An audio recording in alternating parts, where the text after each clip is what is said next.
welcome. So this is kind of a rough and ready guide on how to tackle journal articles.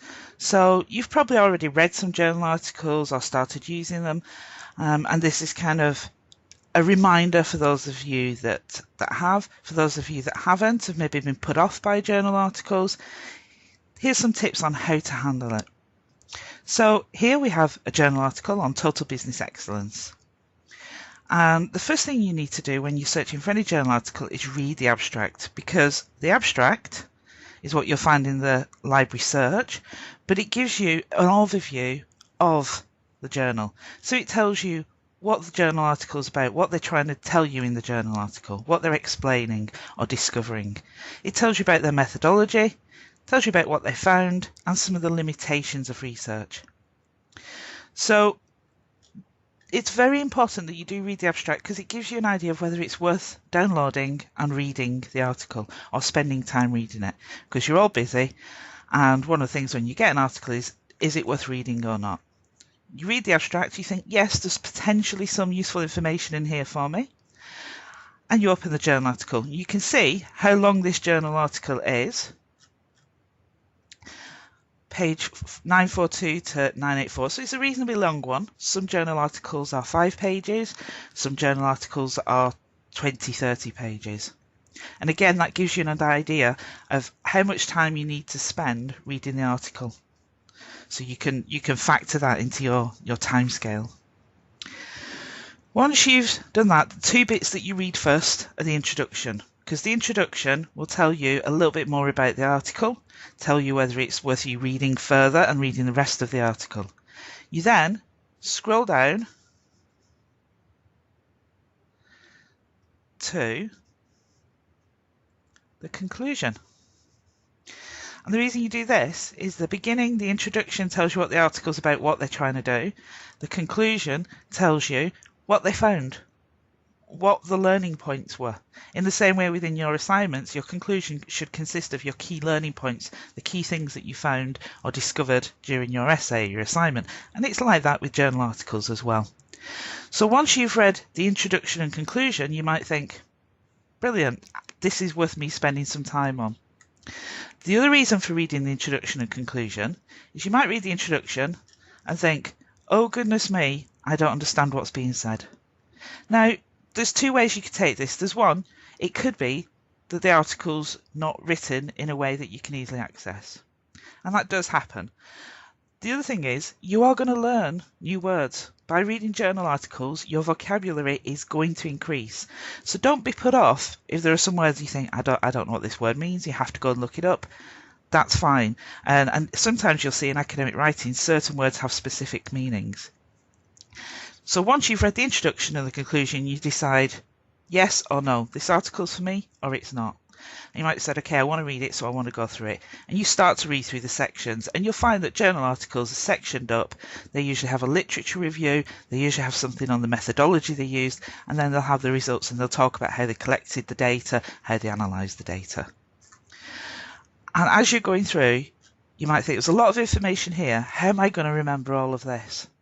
So one thing that's useful doing is creating a table. Again, study skills and the library have some information on how to do this, but you might have a table which gives the name of the article, a direct link to it, and then you summarise the important bits from the article. Because if you're going to use it again and you've read 20 articles, you'll have forgotten potentially, unless you've got an excellent memory, what that article said when you last read it.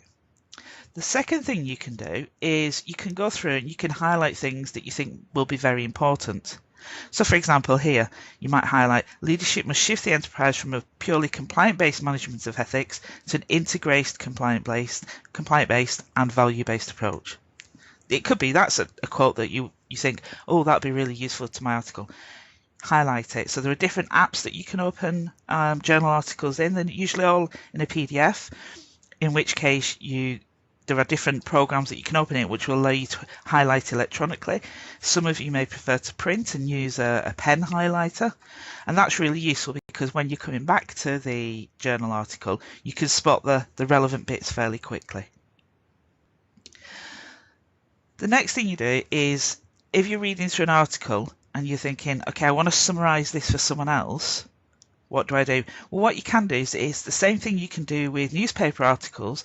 Every paragraph, there'll usually be one key sentence in that paragraph that you can summarize the paragraph. So you can turn something that's a very long article into something much shorter by picking the key sentence from each paragraph, or creating your own sentence to summarize it.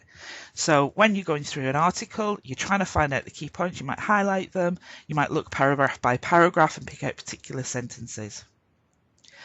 The other reason for reading journal articles is to give you links to other reading. So you'll notice that there are citations throughout the text, and when you scroll down to the bottom of an article, you've got their references list. So if you're reading something and you think, let's go to here, let's go towards the beginning. So you might think, okay, I want to look at high road integrity-based or virtue ethics. There's a selection of authors here that might be of interest to you to read. So it could be actually the whole of the article, you only actually wanted the literature review element of it. And that's okay, because you can select articles and it may be you get what you need from it from the literature review. You don't need to read any further. But what I would recommend is, like, as I say, introduction, conclusion, and then read through if you think it's going to be useful. The format that I'm reading this in now is in Adobe Acrobat, and you can see there are no hyperlinks on any of these citations. With some journal publishers, they have an online version of the article and they put direct links from each of the citations to that person or person's paper. So if, for example, you're interested in Van Zyle's article, if it was an online journal with a direct link, you could just click on that and it'll take you to that paper to read it.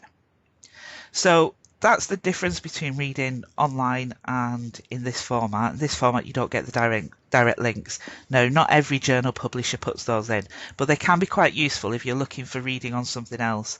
So maybe you read one particular journal article, you're going through the literature review, and they mention a particular type of risk assessment which you've not heard of before.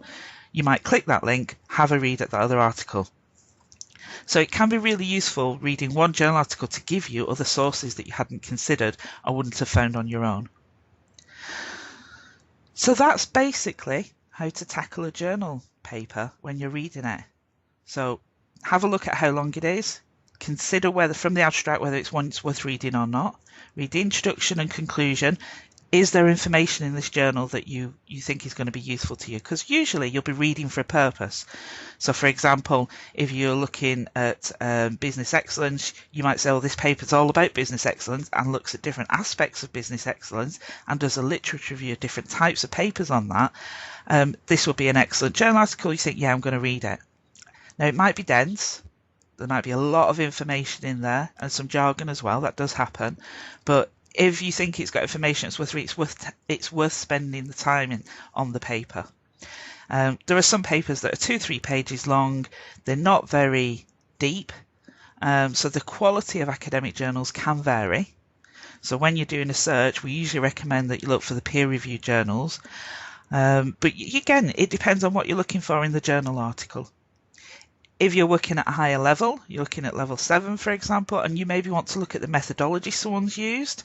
So maybe you're using a particular model and you want to understand how they created that model to see if there are any flaws in it. For example, if you look at learning styles or the Kubler-Ross grief model, again, there are lots of people who've critiqued their methodology, how they reached those conclusions. So again, journal articles can be really useful for that because they show you their methodology, or they should. So hopefully now you have an idea of how to tackle journal articles, how to go through, how to read them, how to summarize them, and you'll be ready to get going with journal searches.